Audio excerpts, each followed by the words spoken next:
আমরা কেউ নই, আমরা শুধু মাথা খুঁড়ে মরি, সবটা নির্দেশ পালন করি। আমরাও আমাদের ডিউটি করছি। বিচারের ভার আমাদের হাতে না থাকলেও যেখানে বিচার হবে সেখানে অব্দি পৌঁছে দেওয়ার দায়িত্ব আমাদের। যার যেখানে পৌঁছানোর ঠিক সে পৌঁছে যাবে। কি? আপনার কথা আমি বুঝতে পারলাম না। গন্তব্য, যার জন্য মা যেটা ঠিক করে রেখেছেন সেখানেই যেতে হবে তাকে।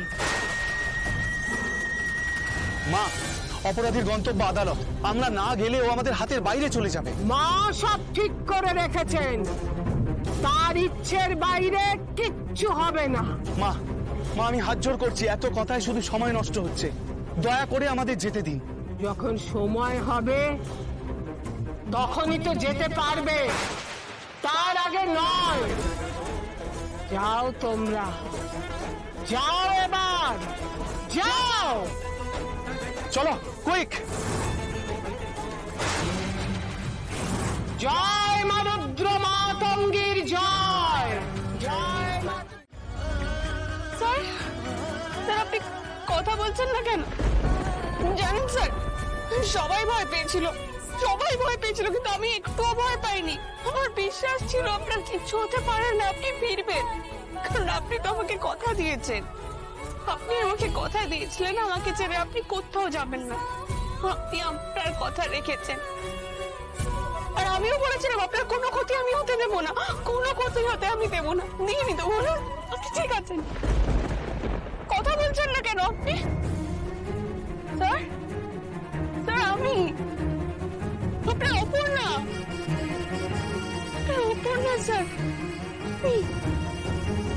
কথা বলবেন না আপনি? আপনি আপনার অপর্ণা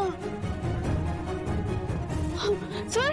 ও স্যার, আপনি ঠিক আছেন? স্যার স্যার স্যার, কোথায় যাচ্ছেন আপনি? কোথায় যাচ্ছেন? কি হচ্ছে আপনার? কোথায় ছিলেন আপনি? কি করছেন আপনি? আমাদের তো চিন্তা হচ্ছিল, আপনি জানেন। আপনি আপনি কথা বলছেন না কেন স্যার? আপনি কথা বলেন না, কথা কি কথা বলবেন না আপনি? কি হলো, বলবেন না? আপনি ক্লান্ত না? শরীর খারাপ করছে, এসে তো আমি কিরকম আপনাকে দেখতে পেয়ে বক বক বক করেই যাচ্ছে। শরীর খারাপ করছে আপনার, তাই না? কষ্ট হচ্ছে, একটু কথা বলবেন না আমার সাথে?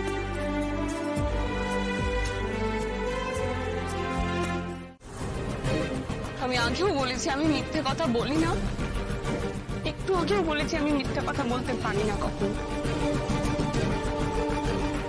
আপনাদের কাছ থেকে না পালালে এই মানুষটাকে আমি খুঁজেই পেতাম না।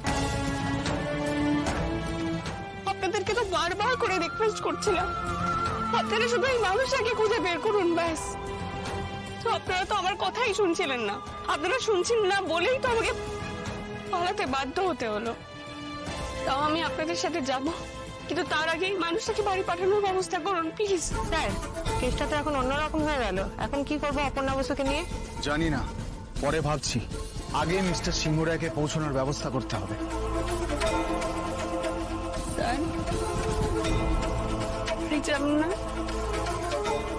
সবাই তো খুব চিন্তায় আছে, বাড়ি ফিরতে হবে তো। যাবেন না? যাবেন না বাড়ি? বাড়ি যাবেন না? আসুন।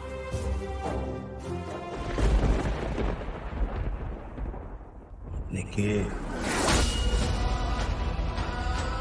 কে আপনি?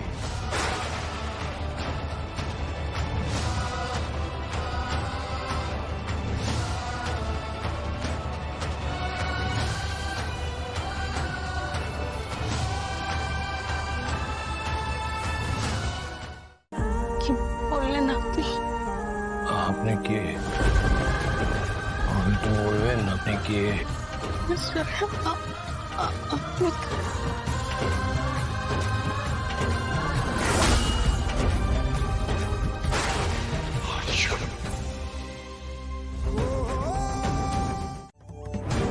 দেখতে পাচ্ছেন তো আর্য সিংহ রায় বেঁচে আছে এখনো। আপনাদের ওই খুনের কেস ধোপে টিকবে না অফিসার। আপনি আমাকে ভুল বুঝছেন স্যার। আমি মিস্টার সিংহরায়কে পৌঁছানোর কথাই বলছিলাম। ওনার সাথে কথা বলে ব্যাপারটা বোঝার আছে। কোনো কিছু বুঝতে হবে না, কোনো কিছু জানতে হবে না, উনি কথা বলার মতো অবস্থায় নেই। কি করছেন মাথা ঠান্ডা রাখুন, ওর শরীরটা ভালো নয়। আপনি এক কাজ করুন, শুনুন আমার কথা, আর্য স্যারকে নিয়ে ইমিডিয়েটলি বাড়িতে যান। আমি ওনাদের সাথে যাচ্ছি, যাক কথা বলে আমি বলবো। কেন তুমি আবার কেন যাবে? না না, এটা তো বেআইনি, বলুন এরকম ভাবে তো আমি চলে আসতে পারি না। তুমি তো কোনো ভুল করোনি। তুমি আমি করেছি কি করিনি ওনারা তো মানবেন না, আমাকে তো যেতে হবে। না না না আপনি স্যারকে- না না না না, তুমি কোথাও যাবে না। তুমি এখন আর্যের সাথে থাকবে। আইন অনুযায়ী যা করার আমি করব। তুমি আর্যর পাশ থেকে কোথাও যাবে না। কোনো কিন্তু নয়। অপর্ণা বসু, তুমি তোমার মনের ইচ্ছে, তোমার মনের জোরে আর্যকে ফিরিয়ে নিয়ে এসেছো, আর্যকে খুঁজে বার করেছো। তুমি তোমার কথা রেখেছো। তোমাকে এখন সব থেকে বেশি প্রয়োজন আর্য। ওই আর্যর পাশ থেকে একটু সরে যাবে না, তুমি সবসময় পাশে থাকবে। অফিসার দেখছেন তো, উনি এখন কোথাও যাবার মতো অবস্থায় নেই। অপর্ণা বসু এই মুহূর্তে আপনাদের সাথে কোথাও যেতে পারবে না। বুঝতেই পারছেন তো, একটা বড় ভুল হয়ে গেছে।